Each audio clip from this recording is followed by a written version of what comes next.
Kalau kalian sekarang lagi di fase pengen bangun income digital, tapi rasanya mentok terus, kemungkinan besar masalahnya bukan di niat. Masalahnya ada di arah.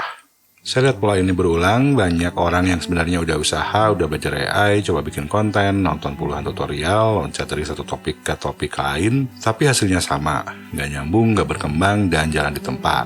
Bukan karena nggak serius, tapi karena semua yang dipelajari berdiri sendiri. Nggak ada benang merahnya, nggak ada gambaran gimana semuanya saling terhubung. Akhirnya yang terjadi bukan progres, tapi loncat-loncat tanpa arah. Nah, di video ini saya nggak akan bilang skill ini bagus atau skill ini jelek. Yang akan saya bahas adalah sesuatu yang lebih penting. Bagaimana skill itu sebetulnya bekerja sebagai satu sistem. Begitu kalian paham sistemnya, pilihan skill jadi jauh lebih jelas. Skill itu nggak bekerja sendirian, tapi sebagai ekosistem. Artinya, satu skill tanpa yang lain biasanya akan mentok. Ada 5 layer utama yang hampir selalu terlibat dalam membangun income digital. Dan ini semuanya adalah ekosistem skill. Kalian nggak harus jago semuanya dan kalian nggak harus belajar semuanya sekaligus. Yang penting tahu ini ada, tahu perannya masing-masing, dan tahu kalian sekarang ada di layer mana. Begitu kalian tahu posisinya, belajar jadi mulai terarah dan progres mulai terasa nyata. Mari kita breakdown satu persatu. Layer pertama, dan ini yang paling sering disalahpahami, banyak orang ngerasa skill saya tuh biasa banget, bisa dipakai nggak sih? Justru di situ letak masalahnya. Core skill itu bukan harus keren, bukan harus teknologi. Core skill itu definisinya sederhana. Keterampilan atau wawasan yang bisa memberikan nilai kepada orang lain secara berkelanjutan. Itu aja. Bisa teknologi, tapi juga bisa fitness, bisa berkebun, bisa parenting, relationship, atau pengalaman kalian di bidang tertentu yang ternyata banyak orang struggle juga di sana. Selama ada orang yang terbantu, itu punya nilai. Jadi pertanyaannya bukan skill ini keren atau enggak, tapi apakah kemampuan saya bisa membantu masalah spesifik yang dialami orang lain? Kalau jawabannya iya, itu cukup valid. Dan ini yang menarik dari cara skill itu berkembang.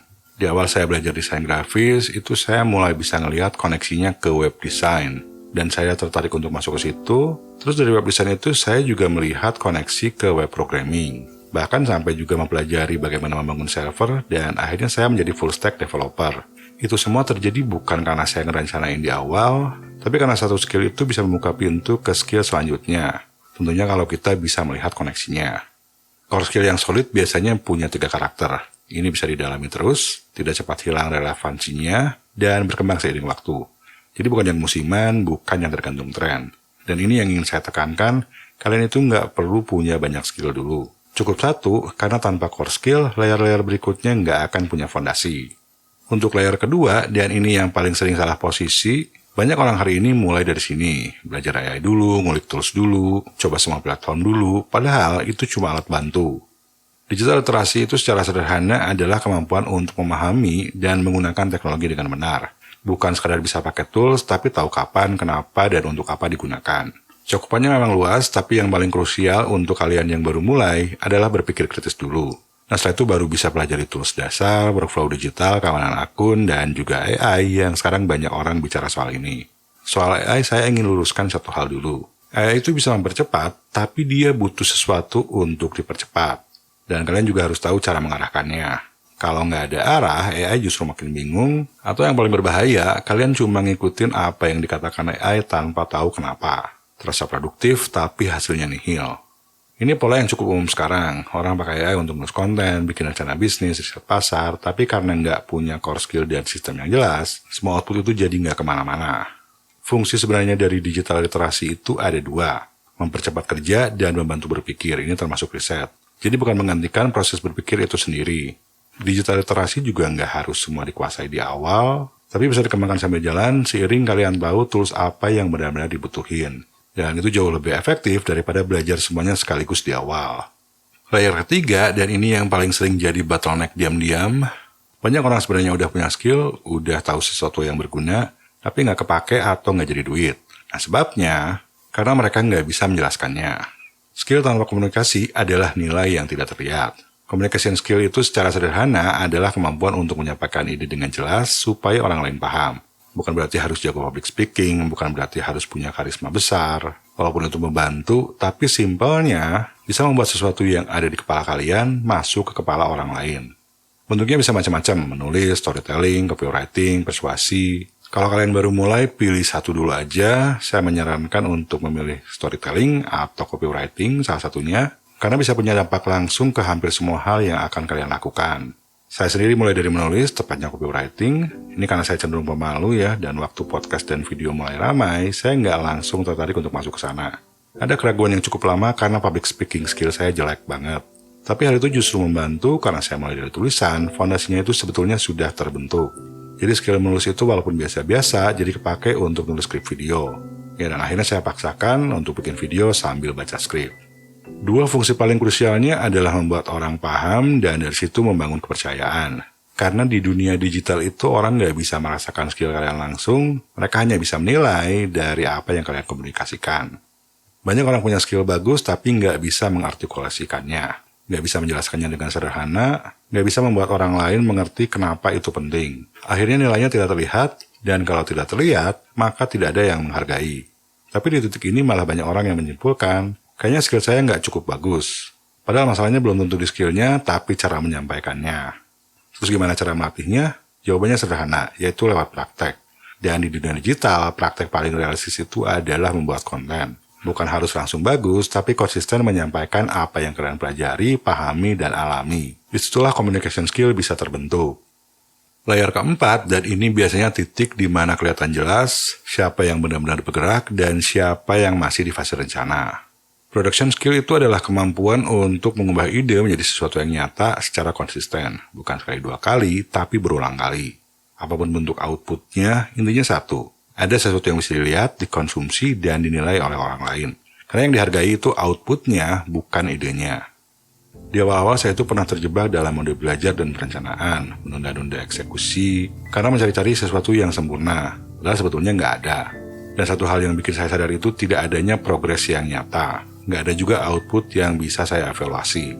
Jadi waktu akhirnya saya mulai produksi, blog pertama saya hampir nggak ada yang baca, satu pengunjung dalam sehari pun sudah bikin senang. Tapi dari situ saya belajar hal yang nggak bisa dapat dari teori manapun, yaitu apa yang bekerja dan apa yang tidak bekerja. Dan dari evaluasi yang konsisten itu pelan-pelan skill saya mulai naik, dan yang terjadi saat saya membangun channel YouTube ini dan juga membangun produk itu juga sama. Karena saya melakukan iterasi secara konsisten, skill itu juga ikut naik dengan sendirinya. Inilah kenapa skill production itu penting, bukan cuma sekadar berkarya, tapi sebagai jembatan antara kemampuan dan peluang. Disinilah semuanya mulai terhubung, core skill mulai terlihat, communication punya wadah, dan digital literasi mulai terasa berguna. Production skill itu bukan bakat, tapi latihan berulang. Semakin sering kalian produksi, kemampuan kalian itu akan lebih cepat meningkat. Dan semakin besar kemungkinan kalian akan menemukan apa yang benar-benar bekerja. Tapi di titik ini, ada satu pertanyaan yang belum terjawab. Kenapa masih banyak orang yang udah sampai di sini, udah punya skill, udah produksi, tapi masih tetap belum bisa menghasilkan? Dan ini yang akan kita jawab di layer terakhir. Layer kelima, dan ini yang paling sering diabaikan, bahkan dihindari, banyak orang yang berhenti di production. Udah bikin sesuatu, udah mulai konsisten, tapi tetap nggak dapat income. Ini karena ada satu layer yang belum disentuh, yaitu making money skill, kemampuan untuk menghubungkan apa yang kalian punya dengan orang yang membutuhkan. Kalau disederhanakan, ini bukan tentang bikin sesuatu yang lebih bagus lagi, tapi tentang memastikan sesuatu itu sampai ke orang yang tepat.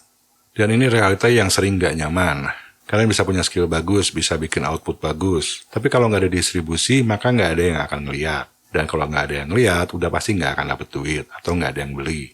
Di fase awal saya belajar monetize dengan AdSense dan affiliate marketing, saya punya konten, tapi nggak ada yang datang ke konten saya, dan pastinya jadi nggak ada pemasukan.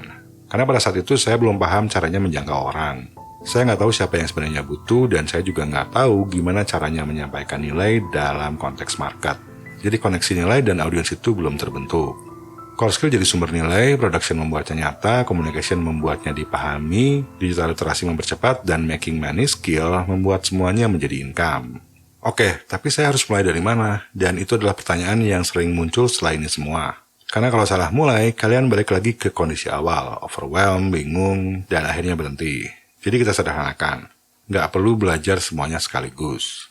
Justru kalau mencoba menguasai semuanya di awal, itu cara paling cepat untuk mentok. Nah, yang lebih efektif itu pakai urutan yang jelas. Pilih satu core skill, jangan banyak-banyak, lalu pelajari, cukup 20% yang memberikan 80% hasil. Ini nggak perlu dalam dulu, fokus ke yang langsung bisa dipraktekkan, dan AI juga bisa jadi asisten belajar di sini. Nah, untuk outputnya mulai dari konten, ini yang sangat saya rekomendasikan, karena mengajarkan apa yang sedang kalian pelajari itu mempercepat penguasaan. dan sekaligus juga melatih production serta communication skill secara bersamaan. Nah, fokus satu platform dulu, di satu tempat dulu aja sampai benar-benar jalan, dan upayakan untuk bisa konsisten produksi. Di sini kalian akan latihan production, communication, dan mulai belajar memahami market. Nah, sambil jalan itu bisa pelajari skill pendukung lain yang memang dibutuhkan saat dibutuhkan, jadi bukan di awal, bukan sekaligus. Tentunya untuk bisa mengidentifikasi apa yang harus diperbaiki, skill tambahan apa yang harus dipelajari, kalian harus melakukan literasi. Jadi di sini harus lakukan evaluasi, terus ulang lagi sambil menerapkan perbaikannya. Dan sebetulnya memang gitu doang, jadi iterasi terus. Cuma memang bakal kerasa boring dan juga butuh waktu lama. Kalian juga harus sabar dan butuh mental kuat.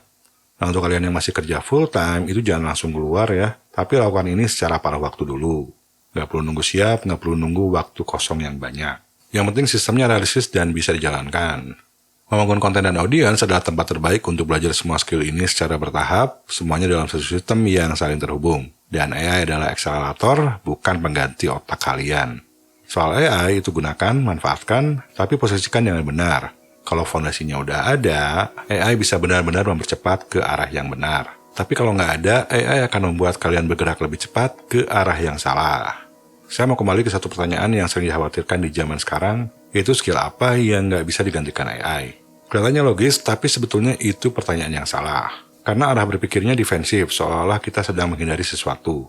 Pertanyaan seharusnya itu bukan skill apa yang aman dari AI, tapi skill apa yang bisa memanfaatkan AI.